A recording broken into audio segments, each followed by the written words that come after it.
Maka pertanyaannya, bagaimana caranya agar hati kita menjadi tenang? Jawabannya langsung Allah sampaikan dalam Al-Quran di surat Ar-Ra'd ayat 28. Allah subhanahu wa ta'ala berfirman, orang-orang yang beriman itu dan hati mereka menjadi tenang dengan mengingat Allah. Ingatlah, hanya dengan berzikir kepada Allah, hanya dengan mengingat Allah, hatimu akan menjadi tenang. Sampai nanti rumusnya ada 3 agar kita mendapatkan ketenangan hati. Apa itu? 1, meyakini perjumpaan dengan Allah. Teman-teman sayang, hidup di dunia ini gak lama, sementara. Semua sementara. Terus untuk apa kita gelisah dengan yang sementara ini? Orang yang akan tenang dia tahu tujuannya. Kalau ada lika-liku yang datang di dunia sementara, maka mohon maaf teman-teman, yang lagi di atas jangan sombong, yang lagi di bawah jangan putus asa. Senanglah sekedarnya, sedihlah sewajarnya. Kenapa? Karena hidup ini hanya sementara. Kita yakin perjumpaan dengan Allah. Ya Allah, kalau dengan cara ini adalah caraku untuk bisa berjumpa denganmu, untuk bisa menemukan nikmat bersama dengan dirimu, bisa nangis di sepertiga malam, tenang, semua baik-baik aja. Yang penting hidup kita tahu tujuannya, berjumpa dengan siapa? Allah. Teman-teman sayang, hidup di dunia ini gak lama. Besok lusa kita akan ketemu dengan jadwal yang pasti, namanya mati. Semua pasti akan mati. Setelah mati manusia masuk ke alam yang keempat, namanya alam apa? Alam kubur. Akan kita datangi. Alam kiamat akan kita jumpai. Setelah itu dibangkitkan yaumul ba'ats. Setelah itu dikumpulkan yaumul mahsyar. Setelah itu ditimbang yaumul mizan. Setelah itu dihitung yaumul hisab. Setelah itu diberikan pertolongan yaumus syafa'ah. Setelah itu diperjalankan yaumus syirat. Baru kemudian Allah tentukan surga dan nerakanya. Ternyata selama ini kita yang sibuk dengan dunia salah. Kenapa? Karena bukan ini tujuan kita. Jadi kalau ada yang datang, ada yang pergi, ada yang nyakitin, ada yang hianatin, biasa aja. Karena ini bagian lika-liku kehidupan skenario dari Allah agar kita bisa berjumpa dengan Allah subhanahu wa ta'ala. Maka rumus yang kedua apa? Menerima ketentuan dari Allah. Kalau hati mau tenang, belajar ridho, belajar menerima ketentuan Allah. Coba Ahilman mau tanya, kita punya keinginan, Allah punya keinginan.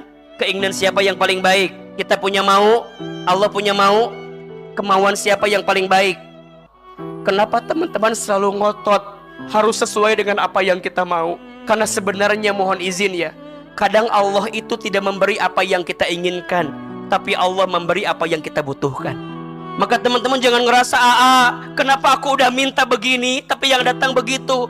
Boleh jadi Allah lebih tahu mana yang terbaik untuk kita. Ingat ya teman-teman sayang, kalau kita minta sesuatu dan ternyata hasilnya nggak sesuai dengan maunya kita, boleh jadi itu adalah cara Allah menyelamatkan kita dari sesuatu yang nggak baik untuk kita.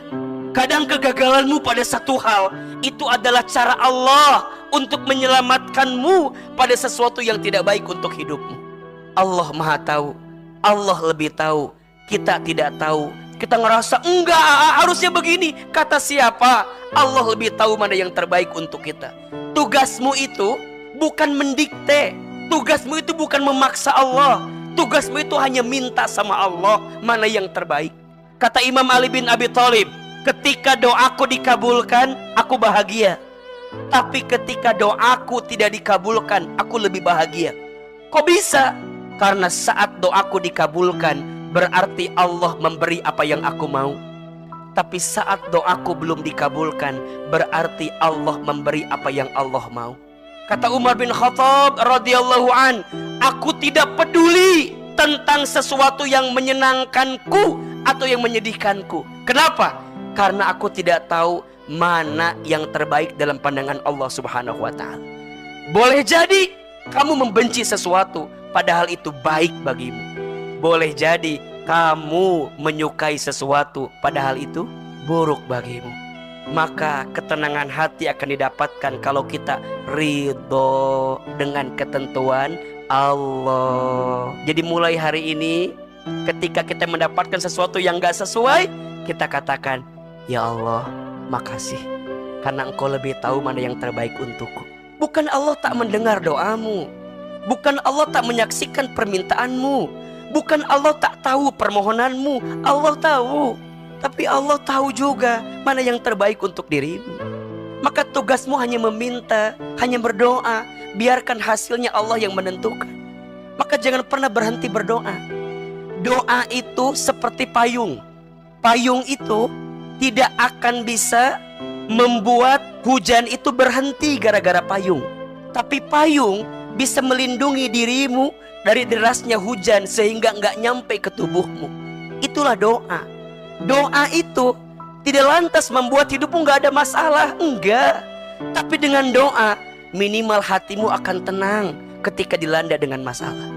Maka teman-teman sayang, siapapun yang hari ini ngerasa bahwa aku tuh berat banget hidupnya, aku tuh ngerasa hopeless banget dengan harapan yang aku minta, jangan khawatir, ada doa kekuatannya.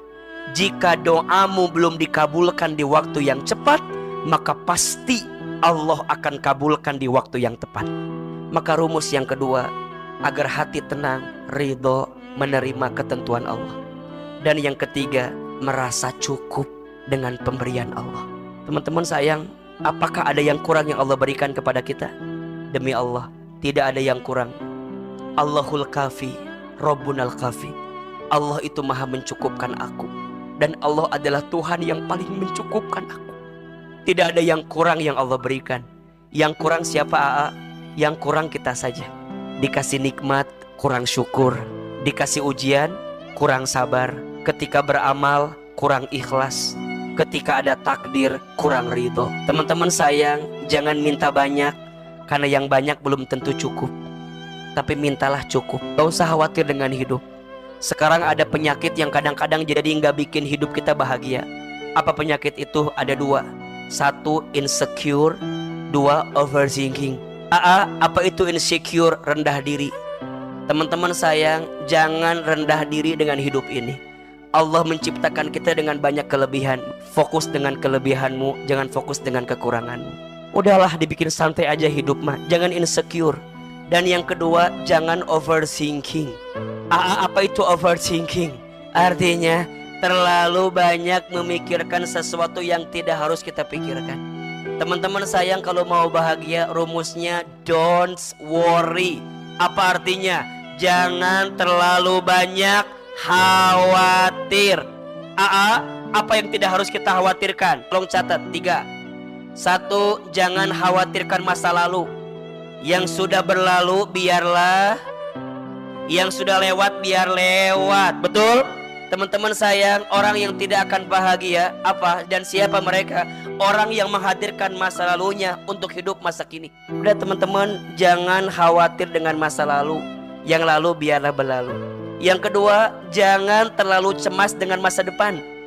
Ngapain mikirin yang belum tentu terjadi? Kita kadang-kadang mikir, nanti gimana? Jangan terlalu khawatir dengan masa depan. Dan yang terakhir, jangan terlalu khawatir dengan penilaian manusia. Kita itu tidak dituntut untuk lebih baik dari orang lain.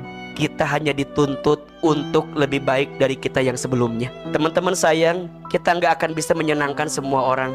Pasti akan ada aja orang yang gak suka sama kita. Udah berbuat baik aja masih ada yang gak suka sama kita. Terus gimana tuh Ustadz?